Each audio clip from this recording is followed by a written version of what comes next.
Good afternoon everyone, আমি সৌমি আর আমার চ্যানেলের আরও একটি নতুন ব্লগে আপনাদের সবাইকে স্বাগত। এই ব্লগটা ছিল বা ভিডিওটা ছিল গত সোমবারের, মানে গতকালকের। তো আমি না গতকালকে ব্লগটা বেশ বেলায় শুরু করেছিলাম, সেজন্য কমপ্লিট করে উঠতে পারিনি। তো আপনাদের সঙ্গে তাই শেয়ার করলাম। রান্নার পর থেকে, দুপুরের পর থেকে সন্ধ্যা অবধি সেটাই শেয়ার করার চেষ্টা করলাম। তো সকালের সমস্ত ঘরদোর গোছানো যা যাবতীয় কাজ থাকে, ইভেন রান্নাটাও আমার কমপ্লিট হয়ে গিয়েছিল। খুব সিম্পল রান্না, শিম আর আলু ভাজা, একটা পেঁয়াজি বকফুল আর পেঁয়াজ দিয়ে একটা বড়া করেছিলাম, আর মসুর ডাল, শেষ। আর কিছু রান্না করিনি। গতকাল বাবুই স্কুলে গিয়েছিল, সকালবেলাও স্কুলে চলে যাওয়ার পর, গতকাল অর্থাৎ সোমবারের কথা বলছি, স্কুলে চলে যাওয়ার পর আমি আমার যাবতীয় কাজকর্ম কমপ্লিট করে নিয়েছি। আর ও যথারীতি সঠিক সময় স্কুল থেকে ফিরে এসেছে এবং তার জন্য স্নান টান করে আমি ওকে তাড়াতাড়ি করে খেতে দিচ্ছিলাম, কারণ ও আবার একটা পড়তে যাবে। তো খুব সত্যি কথা বলতে, বাবুর কখনোই কোনো কমপ্লেন থাকে না, মাছ নেই ডিম নেই, হলে খুব খুশি, নচেত কোনো কমপ্লেন নেই। তো ও খেতে বসে গেল, আর এদিকে আমি ওর পেছনে পালা দিচ্ছিলাম যে তাড়াতাড়ি কর, হ্যান কর ত্যান কর। তো ও রেডি হচ্ছিল আর আমি ওর পেছনে পেছনে ঘুরছিলাম। ও পড়তে চলে যাওয়ার পর আমিও ভাবলাম ও বেরিয়ে যাওয়ার পর আমি খেতে বসবো।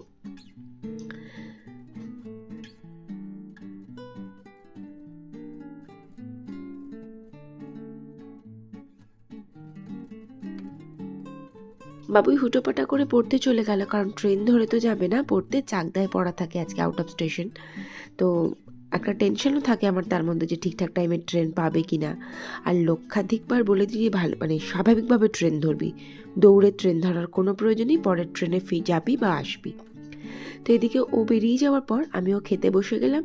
আর খাওয়া দাওয়া কমপ্লিট করে ইচ্ছা ছিল একটু একটা ওয়েব সিরিজ দেখার, কিন্তু ল্যাপটপটা বন্ধ হয়ে গিয়েছিল, যার জন্য আমি আর দেখতে পাচ্ছিলাম না, আর ওর ল্যাপটপ আমি খুলতে পারি না।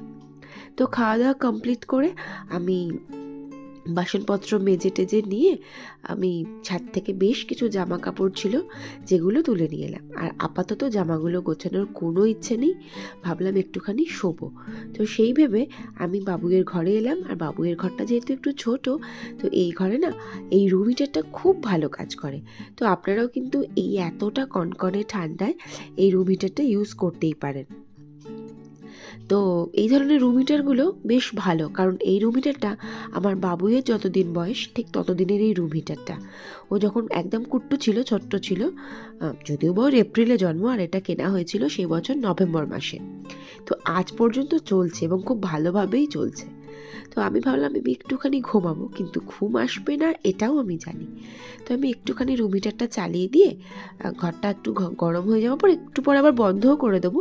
তো আপাতত রুম হিটারটা বন্ধ করে আমি একটুখানি শুয়েই পড়লাম। তো শুয়ে শুয়ে একবার ভাবছি একটু উঠে চেষ্টা করি ওয়েব সিরিজটা চালানোর, আবার ভাবছি না উঠে আবার অন্যান্য কাজকর্ম করবো, হ্যান ত্যান করবো।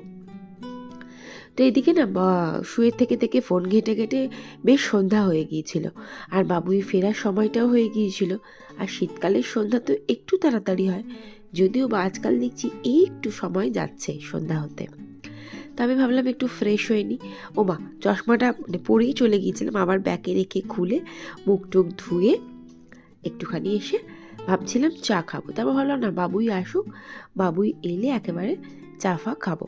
তো আমি একটুখানি ভাবলাম চলো একটু বসে জল খাই। আর ওই যে সক্স খুলে বাথরুমে যাব, এটা তো আমার হ্যাবিট, হারগিজ আমি যাব না সক্স পরে, তো সেই সক্সগুলো একটু পরে নিই।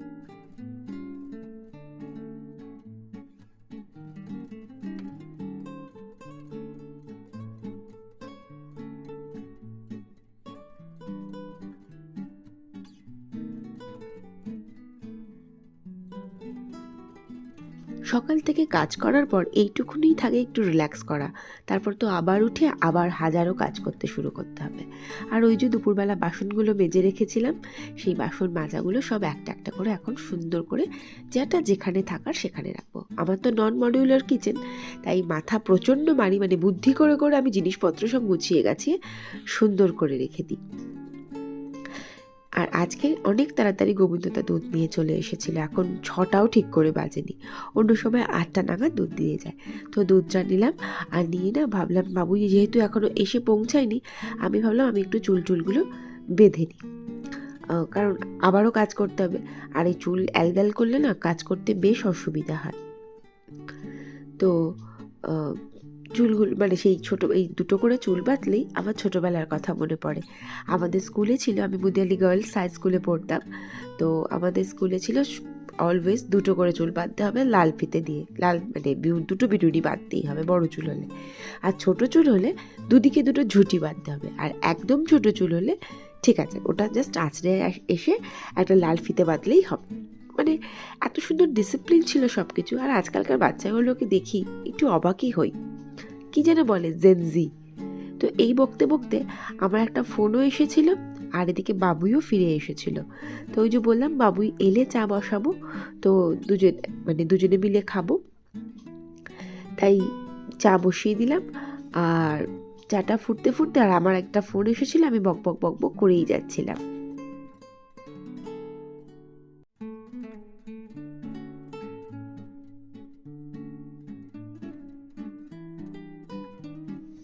তো চাটা ছেঁকে নিলাম, আর বাবুই পড়ে এসে ল্যাপটপে কী জানি একটা কি কাজ করছিল আমি জানি না।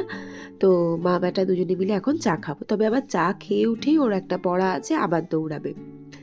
মানে বাবুয়ের এক এক দিনে 2-1টা করে পড়া থাকে, মাঝে মাঝে তো 3টেও থাকে। ও চায় একটা দিন বা 2টো দিন যেন একদম ফাঁকা থাকে, সেই দিনটাও একদম নিজের জন্য টাইম নেবে।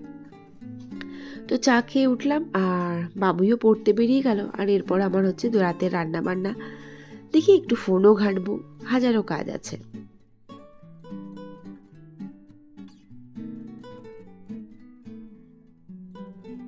বাবুই পড়তে বেরিয়ে যাওয়ার পর আমি ভাবলাম একটু ময়দাটা মাখিয়ে নিই, আজকে একটু পরোটা করব। অ্যাকচুয়ালি তমাল বলছিল, না হলে আমি আজকে রুটিই করতাম। তো একটু পরোটা করবো আর একটু আলু চচ্চড়ি, যদিও বা তমাল আলু চচ্চড়ি একদমই পছন্দ করে না খেতে, তো ওইলে ওকে ডিম ভেজে দেওয়া হবে।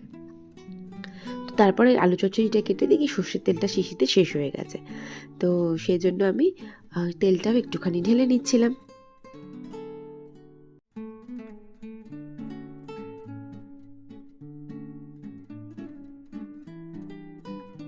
আর গরম গরম পরোটা দিয়ে ঝরঝরে আলু চচ্চড়ি ঝাল ঝাল খেতে কিন্তু ভীষণই ভালো লাগবে।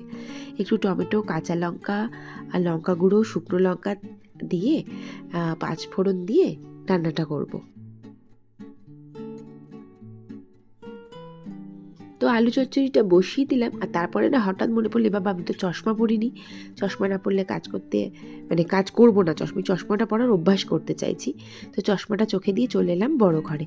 সেই দুপুরবেলা আর আনা জামা কাপড়গুলো, ছাদ থেকে নামানো জামা কাপড়, সেই জামা কাপড়গুলো সব পাট করেছিলাম, আর পাট করে না সব ভাবছিলাম যে তুলে দিই এবার যেখানে জিনিস সেখানে। আবার রাতের বেলার বিছানা করার আছে, তাহলে আজকে যদি জমিয়ে রেখে দিই আবার হয়ে গেল, আবার সেই কালকে সকালের জন্য ওয়েট করতে হবে। তো এদিকে তমালের একটা হুডি কেচেছিলাম, সেই হুডিটা তো এই ঘরে রাখবো না, ওটা আবার ওই ঘরে রাখবো, সেই জন্য চলে এলাম। তারপরে একটুখানি ফোন টোন দেখে টেখে নিয়ে ভাবলাম চলো রাতে রান্নাটা করি।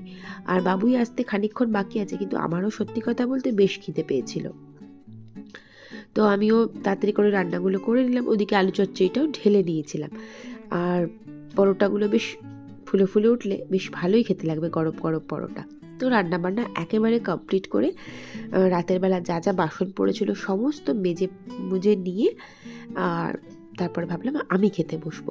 আর যেটুকু বাসন পড়বে সেটুকু বাবুইয়েরটা বাবুই মেজে ফেলবে, তমালেরটা তমাল মেজে ফেলবে, আর কোনো সমস্যাই থাকবে না। মানে 2টো থালা, ব্যাস, আর কিছু থাকবে না। আর যেটুকু তরকারি আছে সেইটুকু তরকারি ফ্রিজে চলে যাবে, অতটা তরকারি কেউ খাবে না।